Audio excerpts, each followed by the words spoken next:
Él tenía 4 mansiones, 3 autos del año y un apellido que toda la ciudad pronunciaba con respeto. Yo tenía 59 años, una pensión pequeña y un vestido de novia comprado en oferta. Me casé con Ernesto Villarreal Montoya, creyendo que Dios me había mandado un milagro. Pero la primera noche en ese hotel de 5 estrellas, en Cartagena, cuando escuché lo que escuché del otro lado de esa puerta cerrada, entendí que lo que Dios me había mandado no era un milagro, era una advertencia. Y yo jamás imaginé que el hombre que me la daría era el mismo que me había puesto ese anillo en el dedo 6 horas antes. Ay, mis amores. Buenas noches. Soy la abuela Dolores, Dolores Fuentes de Castillo.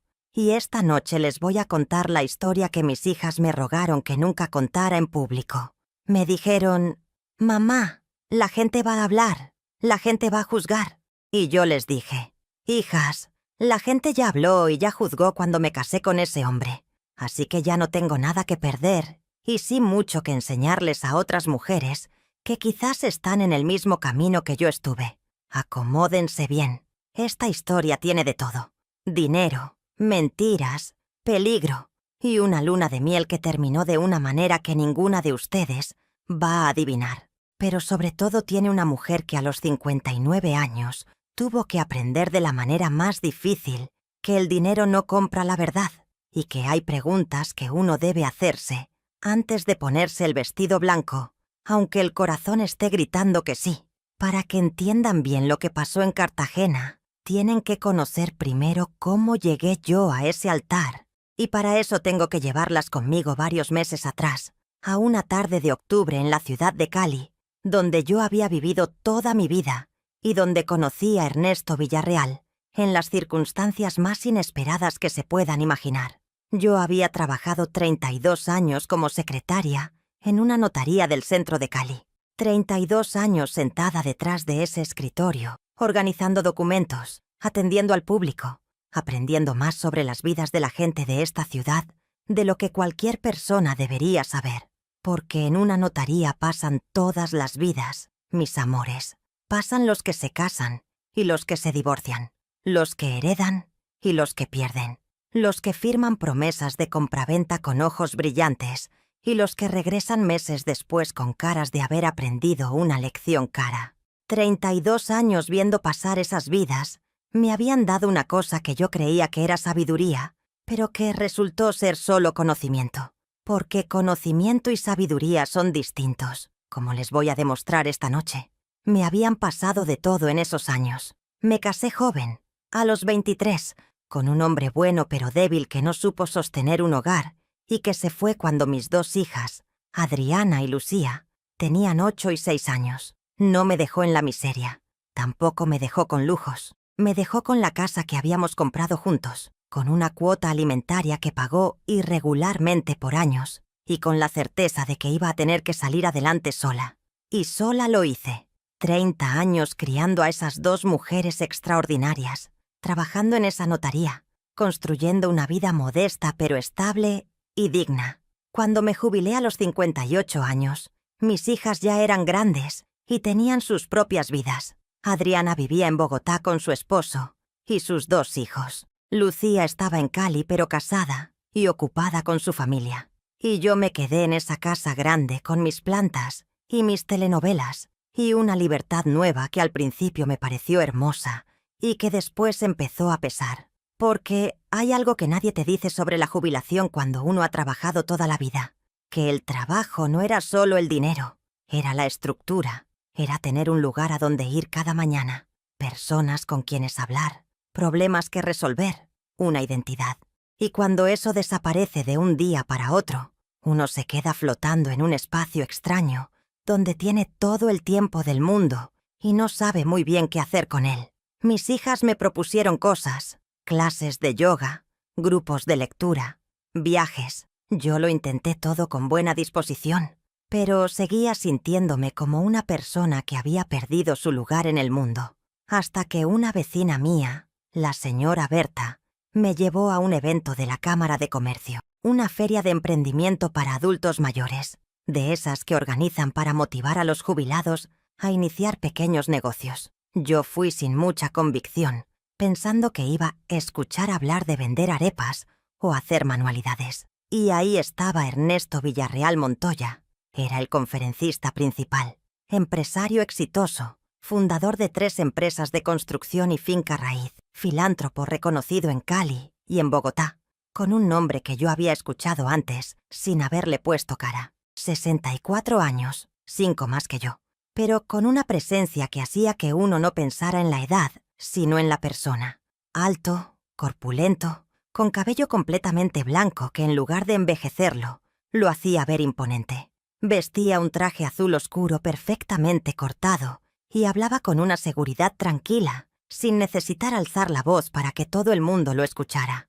Habló de emprendimiento, de resiliencia, de cómo había construido su fortuna desde cero, comenzando como obrero de construcción a los 18 años. Era un buen discurso, inspirador sin ser pomposo, honesto sin ser humilde en exceso. Y cuando terminó, y la gente se acercó a saludarlo y a tomarse fotos, yo me quedé en mi silla porque no soy de esas personas que se empujan para llegar primero a ningún lado. Fue él quien vino a mí. Se acercó cuando ya casi todos se habían ido y me preguntó por qué no había pasado a saludar. Yo le dije que no tenía nada particular que decirle, que había venido a escuchar y había escuchado. Esa respuesta lo hizo reír. Me dijo que en todos sus años dando conferencias, nunca nadie le había dicho eso tan directamente. Y luego me preguntó si podía sentarse a tomar un café conmigo antes de irse. Yo le dije que sí. Hablamos 1 hora. Él me preguntó por mi vida, por mi trabajo en la notaría, por mis hijas, y yo le conté, con esa naturalidad que uno tiene cuando ya no tiene nada que probar ni nada que esconder. Él escuchaba de verdad, haciendo preguntas que demostraban que había oído lo anterior, conectando los puntos de lo que uno decía. Era un hombre acostumbrado a las conversaciones de negocios, pero que sabía escuchar de otra manera cuando quería. Al final del café me preguntó si podía llamarme.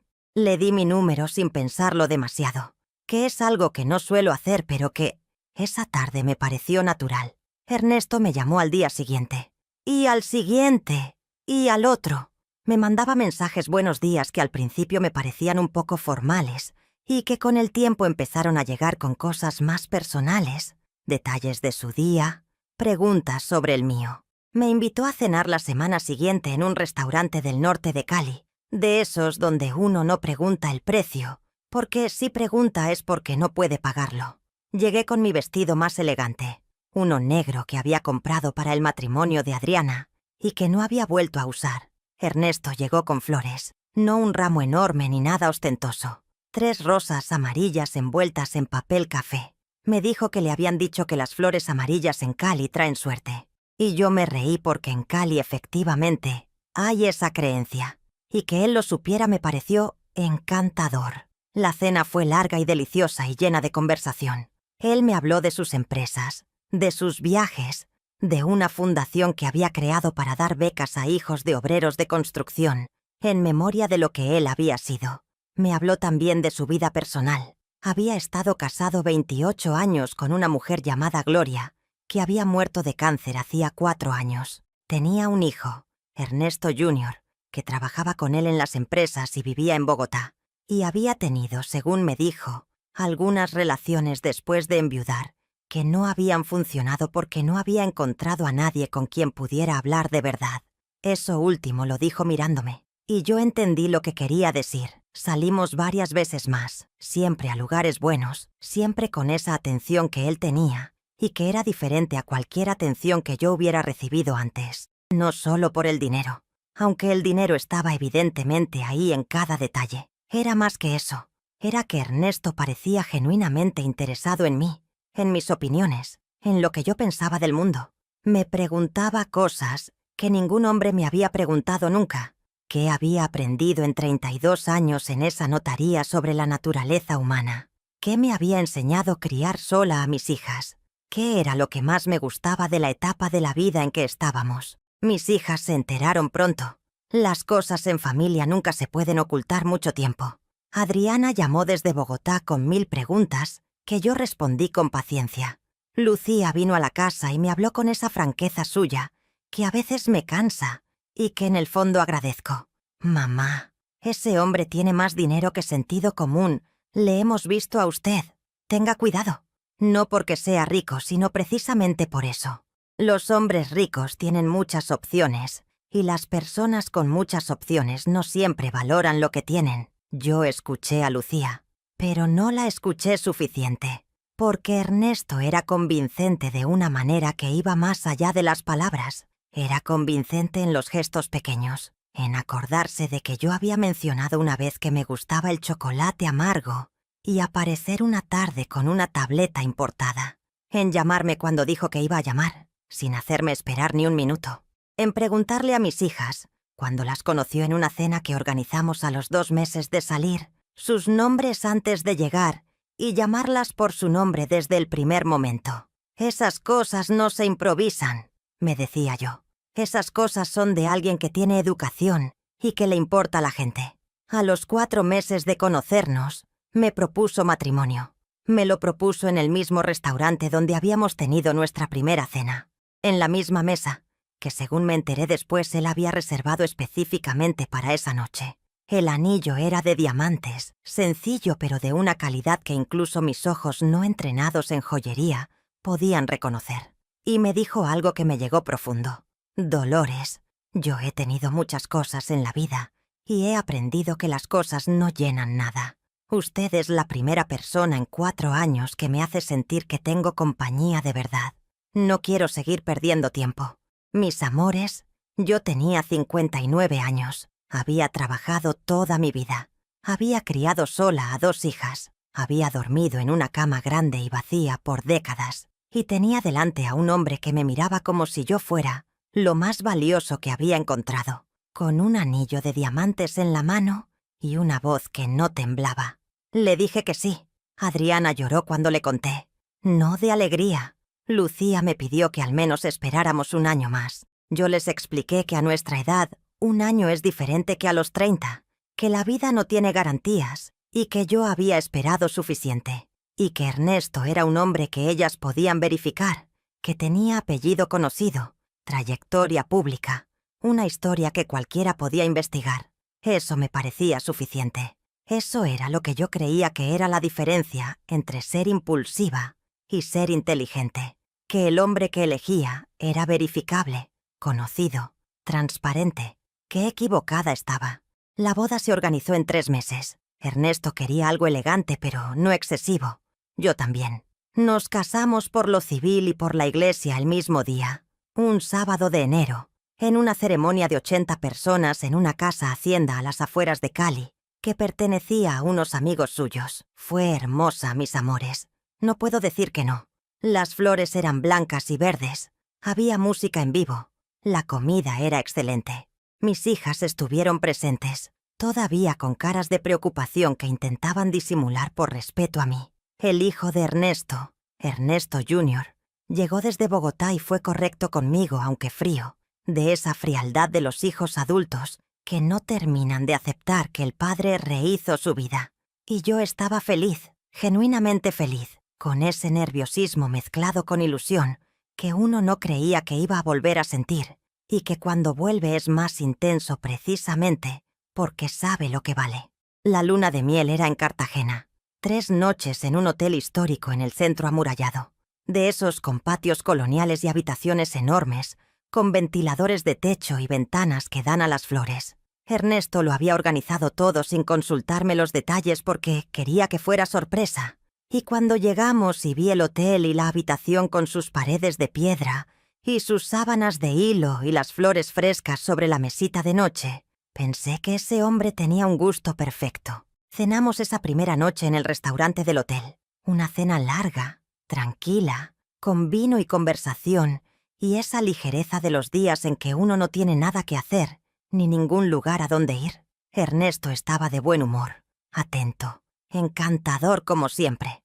Brindamos. Nos tomamos fotos que yo les mandé a mis hijas pensando que las iban a calmar un poco. Subimos a la habitación cerca de las 11 de la noche. Y fue entonces cuando empezó todo. Ernesto recibió una llamada. Miró el teléfono, frunció el ceño levemente y me dijo que disculpara un momento, que era algo de negocios que tenía que atender, que lo esperara que no se demoraba, y salió de la habitación cerrando la puerta detrás de él. Yo me quedé esperando. Me quité los zapatos. Me senté en la cama. Miré por la ventana las luces de Cartagena. Esperé 10 minutos, luego 15, luego 20. A los 25 minutos me preocupé. No de manera dramática, sino esa preocupación práctica de pensar que quizás algo urgente había pasado en sus empresas y que quizás necesitaba algo. Me levanté y fui hacia la puerta. Y ahí, mis amores, antes de abrir esa puerta, escuché algo. La habitación nuestra quedaba al final de un corredor largo. Había otra habitación al frente, la número 18, cuya puerta quedaba a unos 3 metros de la nuestra. Y de esa puerta, de esa habitación que yo no tenía ningún motivo para mirar ni escuchar, llegaban voces. Una era de hombre. La reconocí de inmediato porque llevaba 4 meses escuchándola todos los días. Era Ernesto. La otra era de mujer.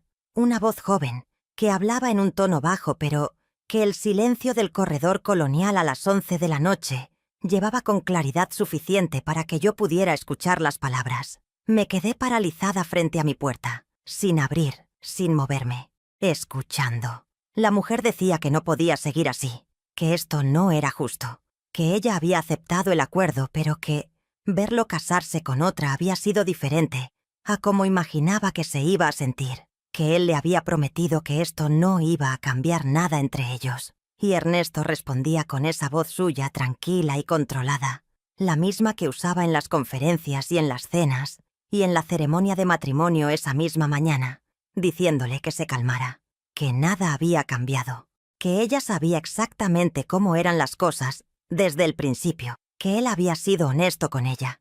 La mujer dijo un nombre, dijo mi nombre, dijo: ¿y Dolores? ¿Qué pasa con Dolores? Y Ernesto respondió algo que me cortó la respiración. Respondió, con esa voz calmada de hombre que nunca pierde el control: Dolores es mi esposa, tú eres otra cosa. Las dos saben lo que son, las dos saben lo que son. Mis amores, me apoyé contra esa pared del corredor colonial de ese hotel hermoso en Cartagena y sentí que las piernas no me iban a sostener. No era rabia todavía, era algo antes de la rabia.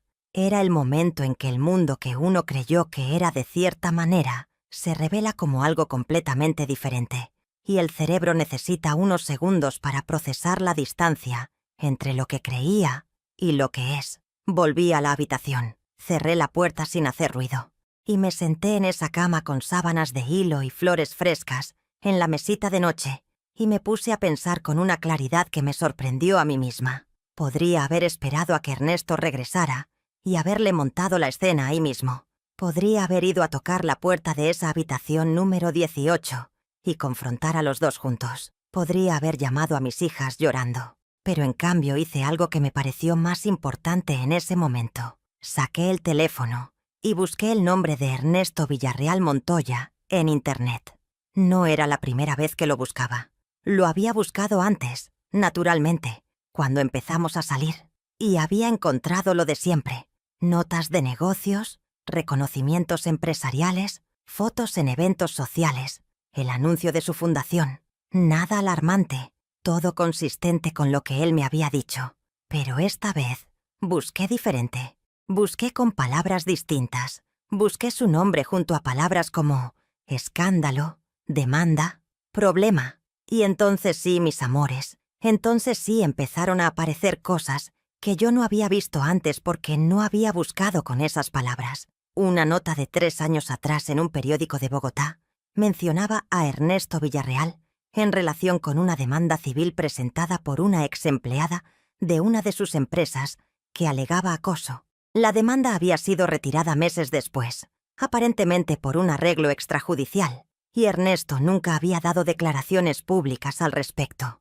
Otra nota, más antigua, de una revista de negocios, mencionaba de paso que Ernesto había tenido una relación de varios años con una mujer identificada solo como su socia, después de la muerte de su esposa Gloria, relación que supuestamente había terminado de manera conflictiva. Pequeñas cosas, cosas que solas no significan nada necesariamente, pero que esa noche, con lo que acababa de escuchar en ese corredor resonando en mis oídos, empezaban a formar un patrón que yo no había querido ver. Ernesto regresó a la habitación 40 minutos después de haberse ido. Entró con una sonrisa tranquila. Me pidió disculpas por la demora. Dijo que había sido un asunto urgente de una obra en Bogotá, que su hijo no había podido manejar solo. Se veía completamente normal, completamente en paz, como alguien que no acaba de estar en el corredor prometiéndole a otra mujer que nada había cambiado. Yo le sonreí, le dije que no se preocupara, y esa noche dormí a su lado sin decir nada, porque había tomado una decisión en esos 40 minutos, sola en esa habitación. Una decisión que cualquiera podría juzgar de cobarde o de calculadora según cómo lo mirara, pero que a mí me pareció lo más inteligente que podía hacer. No revelar nada todavía, guardar lo que sabía. Y en las siguientes 48 horas que quedaban de luna de miel, observar con otros ojos, con los ojos de alguien que ya no está viendo lo que quiere ver, sino lo que hay. Y mis amores, lo que vi en esas 48 horas fue una clase magistral sobre cómo funciona un hombre que ha perfeccionado el arte de vivir vidas paralelas. Al día siguiente, Ernesto recibió 4 llamadas que atendió en el corredor o en el baño, cada vez con la misma excusa de los negocios, cada vez regresando con esa calma perfecta que yo ahora miraba diferente. Le noté una costumbre que no había visto antes. Cuando recibía ciertos mensajes, inclinaba el teléfono ligeramente lejos de mí, aunque yo no estuviera mirando. Un gesto automático, inconsciente, de alguien que ha aprendido a proteger su pantalla sin pensar.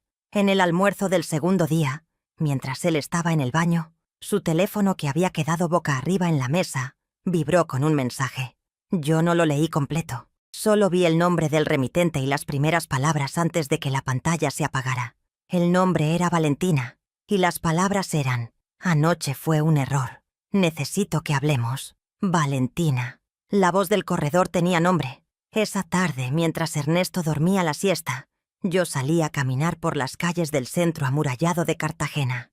Caminé entre las flores de los balcones y los colores de las paredes coloniales y el calor húmedo de esa ciudad hermosa, y me puse a pensar con toda la frialdad que pude reunir. ¿Qué sabía con certeza? Que había una mujer llamada Valentina en ese mismo hotel, que Ernesto la había visitado la primera noche de nuestra luna de miel, que ella le había dicho que él le había prometido que nada cambiaría con el matrimonio, que él le había respondido con una frase que dividía el mundo de ese hombre en compartimentos. Su esposa era una cosa, ella era otra cosa, y aparentemente las dos sabían lo que eran. Esa última parte me había estado dando vueltas en la cabeza. Las dos saben lo que son. ¿Qué había querido decir con eso? ¿Que Valentina sabía que era la amante? Sí, eso era evidente. Pero que yo también sabía algo. ¿Que yo había entrado a ese matrimonio con algún conocimiento que no recordaba tener? ¿O quizás era solo la manera que tenía ese hombre de hablar? La manera de alguien que necesita convencerse de que todo el mundo ha acordado las reglas, aunque nadie le haya preguntado a nadie. Esa tarde, de regreso al hotel, hice algo que nunca antes había hecho en mi vida. Entré a la recepción mientras Ernesto seguía durmiendo y le pregunté a la recepcionista, con toda la calma del mundo, si podía confirmarme el nombre del huésped de la habitación número 18. Le dije que creía que era una amiga mía, que también estaba de visita en Cartagena y que quería sorprenderla. La recepcionista, una muchacha joven muy amable, miró su pantalla y me dijo que esa habitación estaba registrada a nombre de Valentina Ríos Salcedo. Valentina Ríos. Anoté ese nombre en mi memoria con la misma precisión con que durante 32 años había archivado documentos en la notaría. Esa noche, la segunda noche de nuestra luna de miel, Ernesto volvió a recibir una llamada tarde. Esta vez no salió de la habitación. La atendió ahí, dándome la espalda, con esa voz baja y neutral de los negocios. Pero yo, que llevaba 2 días afinando el oído, escuché 2 palabras entre el murmullo que me confirmaron todo lo que necesitaba confirmar. Escuché mañana y escuché temprano, y entendí que al día siguiente, el último día de nuestra luna de miel, antes de regresar a Cali, Ernesto tenía planeado algo que no me incluía a mí. Esa noche no dormí, no en el sentido de quedarme mirando el techo angustiada.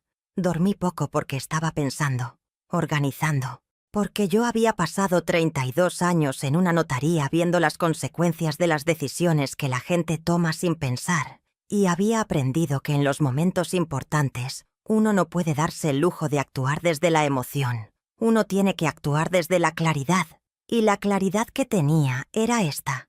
Me había casado con un hombre que tenía al menos una relación paralela que yo no conocía y que él había tenido la frialdad de traer, literalmente, al mismo hotel de nuestra luna de miel. Eso no era un error ni un impulso. Eso era una declaración de cómo funcionaba ese hombre, de cómo había funcionado probablemente toda su vida y de cómo pensaba seguir funcionando independientemente de que yo existiera o no. La pregunta no era si me había equivocado al casarme con él. Eso ya estaba respondido. La pregunta era qué iba a hacer yo a continuación. Y la respuesta, mis amores, la encontré en algún momento entre las 3 y las 4 de la madrugada, mientras Ernesto Villarreal Montoya dormía tranquilamente a mi lado, en esa cama enorme de sábanas de hilo. Me iba a ir, pero no me iba a ir sin más. No iba a tomar mi maleta y desaparecer en silencio como si no hubiera pasado nada y como si yo no mereciera ninguna explicación ni ninguna consecuencia para ese hombre. Iba a hacer algo mejor. Esa mañana me desperté antes que Ernesto. Me levanté despacio, sin hacer ruido, con esa cautela que una aprende cuando no quiere que nadie sepa lo que está pensando. Fui al baño, me lavé la cara. Me miré en ese espejo enorme con marco dorado que tenía el baño de ese hotel hermoso y me dije a mí misma en voz baja, casi sin sonido, Dolores, tienes 1 hora para hacer lo que tienes que hacer. Porque yo sabía que Ernesto iba a levantarse y en algún momento de esa mañana iba a buscar una excusa para ir a ver a Valentina Ríos en la habitación 18. Y yo quería estar lista antes de que eso pasara, no para impedirlo, sino para usarlo.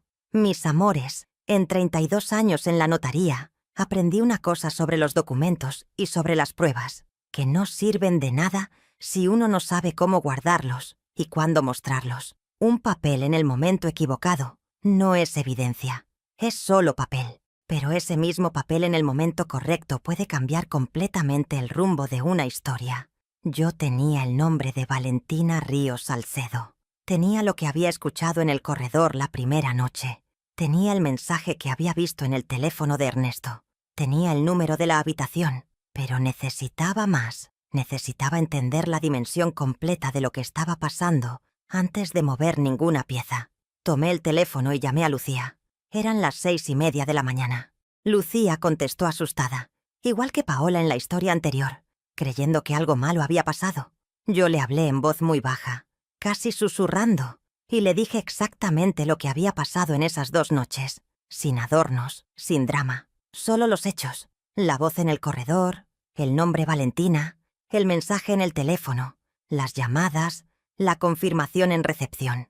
Lucía escuchó en silencio. Y cuando terminé, dijo solo una cosa. «Mamá, ¿qué necesita?» Le pedí que buscara todo lo que pudiera encontrar sobre Valentina Ríos Salcedo, en Cali. Que la buscara en redes sociales, que buscara si tenía alguna conexión pública con Ernesto, que buscara cualquier cosa que apareciera con ese nombre, y que me llamara tan pronto tuviera algo. Colgué y volví a la habitación. Ernesto seguía durmiendo. Me senté en el sillón junto a la ventana y esperé. A las 8:20 Lucía me devolvió la llamada. Ernesto todavía dormía, y yo contesté en el baño con el agua del lavamanos abierta para cubrir el sonido. Lo que Lucía encontró en 40 minutos de búsqueda desde Cali fue suficiente para terminar de armarme el cuadro. Valentina Ríos Salcedo tenía 34 años. Tenía perfil en redes sociales donde se identificaba como consultora de imagen empresarial. Y en su perfil de Instagram, que era público, había fotos de eventos sociales de Cali de los últimos 2 años, en varios de los cuales aparecía gente del círculo empresarial. En una de esas fotos, tomada en una gala de una fundación hacía 14 meses, aparecía Valentina junto a un grupo de personas. Y en ese grupo, mis amores, estaba Ernesto Villarreal. No juntos, no abrazados, no con ningún gesto romántico evidente, pero en el mismo evento, en la misma foto, 14 meses atrás. Eso solo no era suficiente. Pero Lucía había encontrado algo más. En el Facebook de una amiga de Valentina, en una publicación de hace 8 meses que era pública, había un comentario de felicitación por el cumpleaños de Valentina, donde alguien le escribía: «Espero que este año te traiga lo que mereces. Ya es tiempo de que ese hombre te reconozca como se debe». Y Valentina había respondido con un emoji de corazón, y nada más. Ese comentario, ese hombre te reconozca. Eso me dijo todo lo que necesitaba. Valentina no era una aventura reciente. Valentina era una relación larga, establecida, de al menos 1 año, y probablemente más, con una mujer que esperaba algo de Ernesto que él no le había dado todavía. Y ese algo que esperaba, según lo que yo había escuchado en el corredor, era reconocimiento, lugar, un espacio oficial en la vida de ese hombre. Un espacio que Ernesto le había negado casándose con otra. Mis amores, en ese momento entendí algo que me heló la sangre de una manera diferente a todo lo anterior. Entendí que quizás yo no había sido elegida por Ernesto a pesar de Valentina. Quizás había sido elegida precisamente por ella, como una manera de mantenerla en su lugar, como una manera de decirle sin decirle: «Tú no eres mi esposa ni vas a serlo, y para demostrártelo me caso con otra». Yo había sido usada, no solo engañada, usada, como pieza en un juego entre ese hombre y esa mujer que llevaban meses o años en una dinámica que yo no había visto porque nadie me había invitado a verla. Volví a la habitación. Ernesto se estaba despertando. Me vio sentada en el sillón y me sonrió con esa sonrisa de buenos días que había visto cientos de veces en los últimos meses y que ahora me llegaba diferente. Me preguntó cómo había dormido. Le dije que bien. Le pregunté qué quería desayunar. Dijo que bajáramos al restaurante del hotel. Bajamos, desayunamos. Él tomó su café negro de siempre y habló de los planes para ese último día en Cartagena. Quería llevarme a ver el castillo de San Felipe. Quería caminar por la muralla al atardecer. Quería que la última noche comiéramos en un restaurante frente al mar que él conocía. Yo lo escuché con esa sonrisa en la cara que había aprendido a sostener en los últimos 2 días, y en algún momento entre el café y la fruta, mientras él miraba el menú para pedir algo más, saqué el teléfono y le tomé una foto, solo así, desprevenido, con su taza en la mano y la luz de la mañana cayendo sobre su cabello blanco. Una foto común y corriente que cualquier esposa le tomaría a su marido en la luna de miel. Él me sonrió cuando vio que lo había fotografiado. Me dijo que era el hombre más afortunado del mundo. Yo le devolví la sonrisa y no dije nada. A las 10:30 de la mañana su teléfono vibró. Lo miró, y con esa naturalidad perfecta de siempre, me dijo que necesitaba hacer una llamada rápida, que lo disculpara un momento. Se levantó de la mesa del desayuno y se dirigió hacia el corredor interior del hotel. Yo conté hasta 30. Luego me levanté y lo seguí. No llegué hasta él. Me quedé en la esquina del corredor desde donde podía ver sin ser vista, y lo vi detenerse frente a la habitación número 18. Lo vi tocar suavemente. Lo vi entrar cuando la puerta se abrió, y en ese momento saqué el teléfono y le tomé una foto. Una foto borrosa, tomada desde lejos, pero suficientemente clara para ver a Ernesto Villarreal Montoya entrando a la habitación 18 del hotel en Cartagena, a las 10:30 de la mañana del último día de su luna de miel. Guardé la foto. Volví a la mesa del desayuno. Pedí otro café y esperé. Esperé 40 minutos. Ernesto regresó con esa calma de siempre, disculpándose, diciendo que había sido más largo de lo esperado, que problemas con una licitación en Bogotá, que lo sentía mucho. Y yo le dije que no se preocupara, que entendía perfectamente. Esa tarde fuimos al castillo de San Felipe. Caminamos por la muralla. Tomamos fotos juntos con el mar de fondo. Cualquiera que nos hubiera visto habría visto una pareja en luna de miel, feliz, tranquila. Nadie habría visto lo que yo llevaba por dentro. La claridad absoluta de alguien que ya tomó su decisión y solo está esperando el momento correcto para ejecutarla. Esa noche, en el restaurante frente al mar que Ernesto había reservado, mientras tomábamos vino, y él me hablaba de sus planes para cuando regresáramos a Cali, de una remodelación que quería hacer en su casa, que iba a ser nuestra casa. de un viaje a Europa que quería hacer conmigo en el segundo semestre. Yo lo miraba y pensaba en una cosa. Este hombre cree que lo tiene todo controlado. Cree que su mundo está perfectamente ordenado. Una esposa respetable en un compartimento. Una amante esperando en otro. Los negocios en su lugar. La vida social impecable. Todo en su cajón correspondiente. Lo que no sabía era que yo había pasado toda esa tarde mientras él caminaba a mi lado por las murallas de Cartagena, hablando por mensajes con Lucía y con la doctora Gloria Inés Tamayo, abogada que Lucía me recomendó y que había aceptado atenderme esa misma tarde por teléfono, dada la urgencia de la situación. La doctora Gloria Inés me había explicado algo muy importante. En Colombia, el matrimonio recién celebrado podía ser impugnado, pero los tiempos y los argumentos importaban. Si yo quería protegerme, necesitaba actuar con cuidado y con documentación. Me había dado una lista de cosas que debía conseguir o preservar, y me había dicho algo que me quedó grabado. Señora Dolores, usted tiene derechos como cónyuge desde el momento en que firmó ese registro. No los abandone por apresurarse a salir. No los abandone por apresurarse a salir. Esa frase cambió mi plan, porque yo había pensado primero en irme esa misma noche, dejar a Ernesto en ese restaurante frente al mar y tomar un vuelo a Cali sin decir nada. Pero la doctora Gloria Inés me hizo entender que salir corriendo sin documentación, sin estrategia, sin haber protegido mis derechos, era exactamente lo que le convenía a Ernesto. Era fácil de manejar, era fácil de desacreditar. Una mujer que se va en la luna de miel por un malentendido, por un ataque de nervios, por celos sin fundamento. No, eso no. Yo iba a salir, pero iba a salir bien.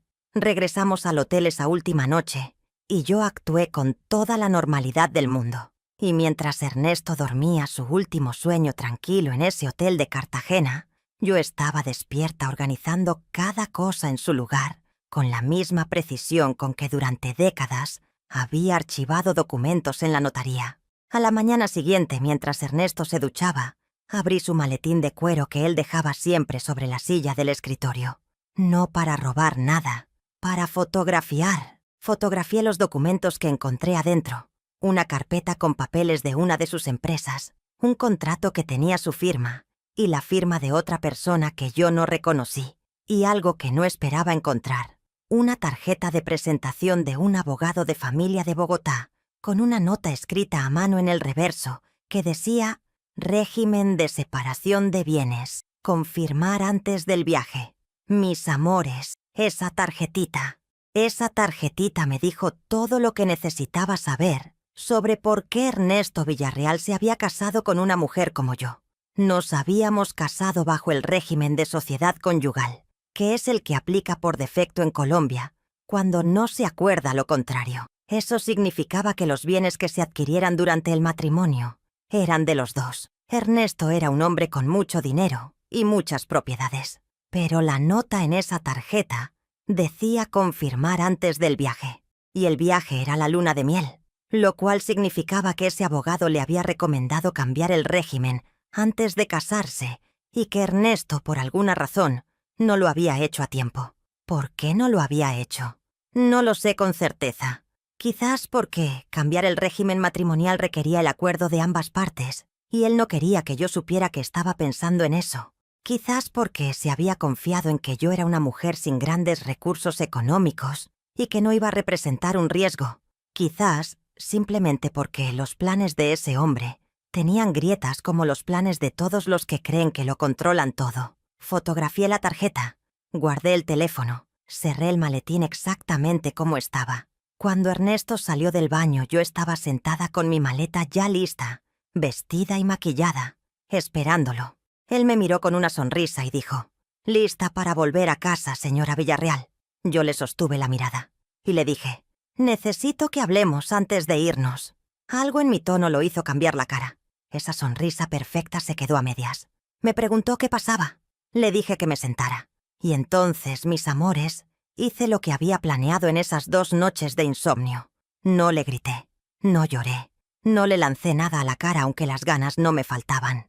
Me quedé sentada frente a él con las manos cruzadas en el regazo, como había visto hacer a los abogados en la notaría cuando iban a decirle a alguien algo que no quería escuchar, y le dije todo lo que sabía, con calma, con precisión, con fechas y nombres y detalles. Le dije que había escuchado la conversación en el corredor la primera noche. Le dije el nombre de Valentina Ríos Salcedo. Le dije que había confirmado la habitación en recepción.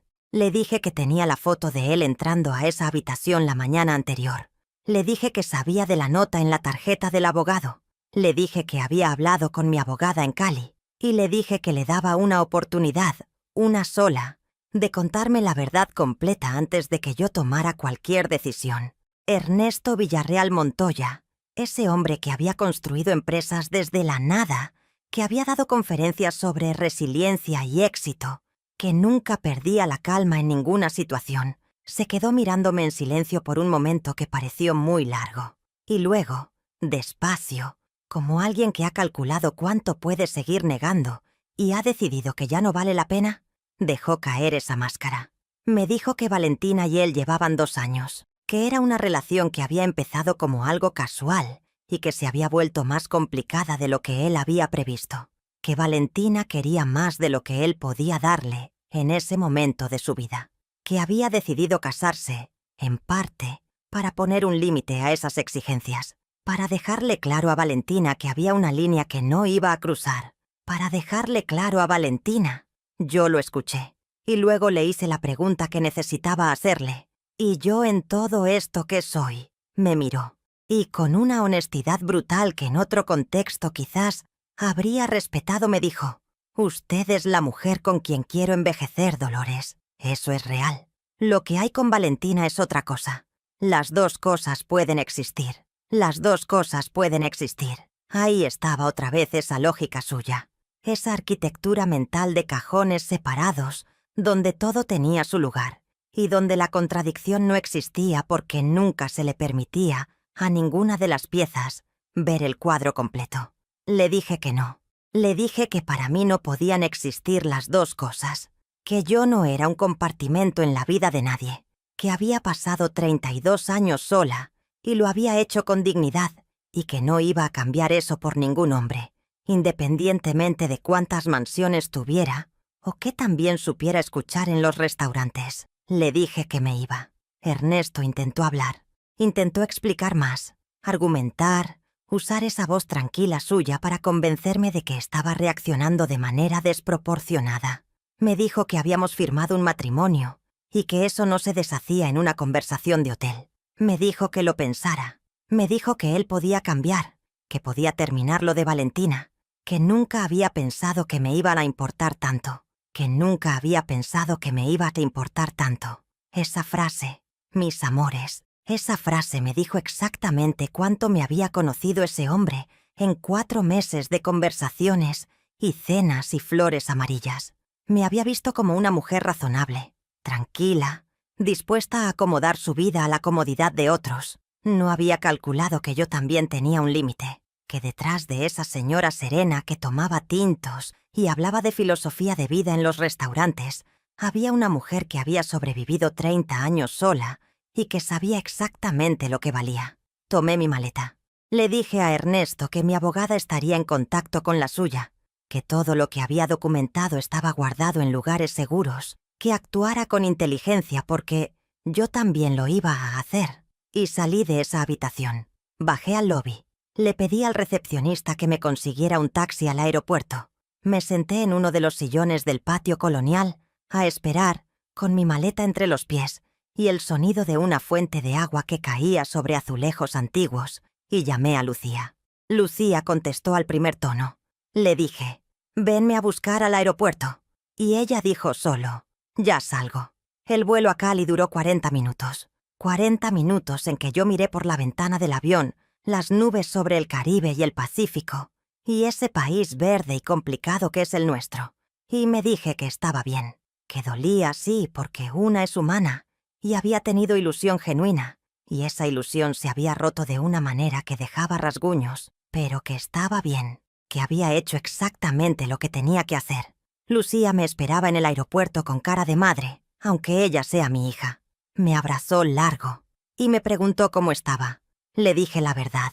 Estoy bien y estoy furiosa, y esas dos cosas pueden coexistir perfectamente. Las semanas que siguieron fueron intensas. La doctora Gloria Inés Tamayo fue una mujer extraordinaria, sistemática, inteligente, sin ningún sentimentalismo innecesario, pero con una claridad sobre los derechos de sus clientes que me hizo sentir segura desde el primer momento.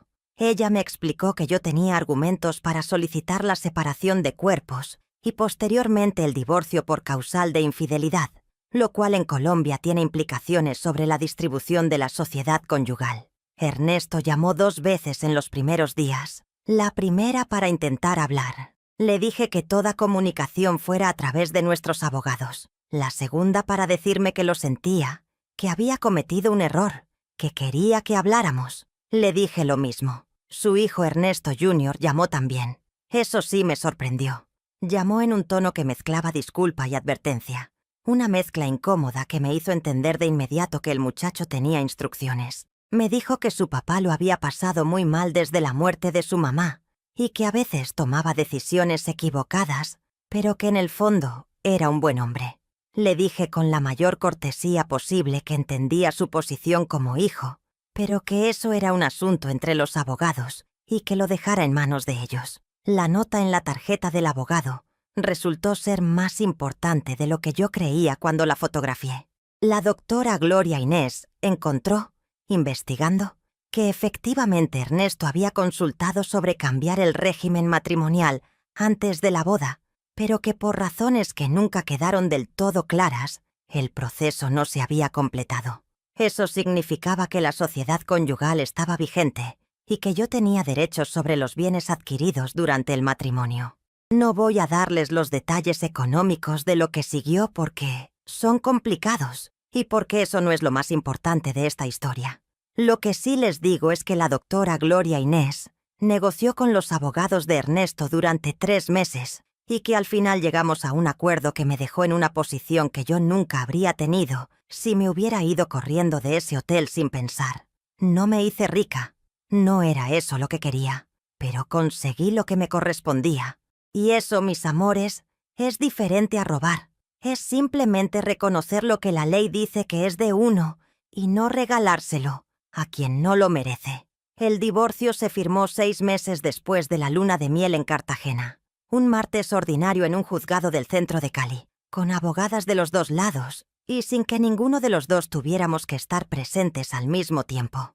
Ernesto firmó primero a las 10 de la mañana. Yo firmé a las 11. Y a las 11:15 yo era la señora Dolores Fuentes de Castillo, otra vez, igual que antes, como si ese sábado de enero con flores blancas y música en vivo en la hacienda a las afueras de Cali nunca hubiera pasado. Pero sí había pasado, y eso dejaba huellas, no de las que arruinan, sino de las que enseñan. ¿Qué pasó con Valentina? Eso me lo preguntaron mis hijas, y me lo estará preguntando alguna de ustedes también. Lo que sé, porque Lucía siguió buscando por simple curiosidad y me lo contó, es que Valentina Ríos Salcedo dejó de aparecer en los eventos sociales de Cali alrededor de la misma época del divorcio. Sus redes sociales se volvieron privadas y alguien que conocía a alguien de ese círculo le dijo a Lucía que Valentina y Ernesto habían terminado también, aunque no se sabía exactamente ¿en qué circunstancias? Supongo que cuando Ernesto perdió el argumento que yo había representado, cuando ya no podía decirle a Valentina que tenía una esposa como prueba de que había límites que no cruzaba, la dinámica de esa relación cambió. O quizás simplemente Valentina tuvo finalmente suficiente. No lo sé, y debo confesar que después de cierto punto dejó de importarme. ¿Qué pasó con Ernesto? Sigue en Cali, sigue con sus empresas, con su fundación, con su apellido, que la gente pronuncia con respeto. Lo vi una vez de lejos, en un evento cultural al que fui con Adriana, que había venido de Bogotá. Estaba con un grupo de personas, impecable como siempre, ese cabello blanco y esa postura de hombre que sabe que lo están mirando. No me vio, o si me vio no lo demostró. Yo tampoco hice ningún gesto, solo lo vi un segundo y luego aparté la mirada y me concentré en lo que Adriana me estaba diciendo. Y lo que sentí en ese segundo fue menos de lo que esperaba. No rabia, No tristeza, casi nada. ¿Qué es, mis amores? Probablemente la señal más clara de que uno ya sanó. Ahora, a un par de años de todo esto, cuando me siento a pensar en lo que aprendí, encuentro cosas que no esperaba encontrar, porque uno cree que vas a aprender sobre la maldad de los hombres o sobre la propia ingenuidad. Y sí, algo de eso hay. Aprendí a verificar mejor, a no dejarme llevar por la urgencia de otro, a escuchar a mis hijas que esa vez tenían razón, aunque yo no quisiera oírlas. Pero lo más importante que aprendí no fue sobre Ernesto ni sobre los hombres en general, fue sobre mí misma. Aprendí que en los momentos más difíciles tengo una claridad que no sabía que tenía, que soy capaz de sostener la calma cuando el mundo se mueve debajo de mí, que 32 años en esa notaría me habían dado algo que vale más que cualquier título, la capacidad de pensar con cabeza fría cuando el corazón está en llamas. Y aprendí algo más, algo que quiero dejarles a todas ustedes, especialmente a las que estén pensando en rehacer su vida a cierta edad.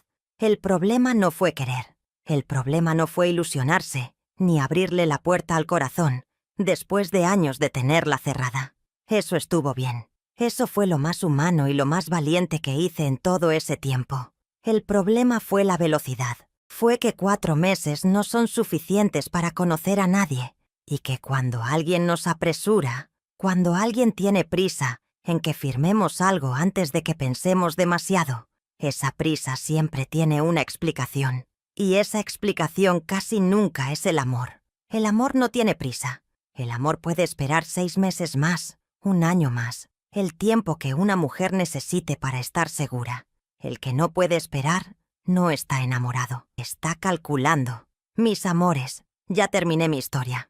Espero que les haya servido de algo, no como advertencia de que el amor no existe o de que los hombres son todos iguales, porque ninguna de esas dos cosas es verdad, sino como recordatorio de que una a cualquier edad merece tomarse el tiempo que necesita, merece verificar lo que le dicen, merece escuchar a los hijos aunque duela, y merece saber que si algo sale mal, tiene más recursos dentro de sí misma de los que cree. Yo estoy bien. Estoy en mi casa con mis plantas y mis hijas que me visitan y mis nietos que me vuelven loca de amor. Adriana me regaló un libro de viajes por Colombia para mi cumpleaños y estoy planeando ir a La Guajira el año que viene con ella.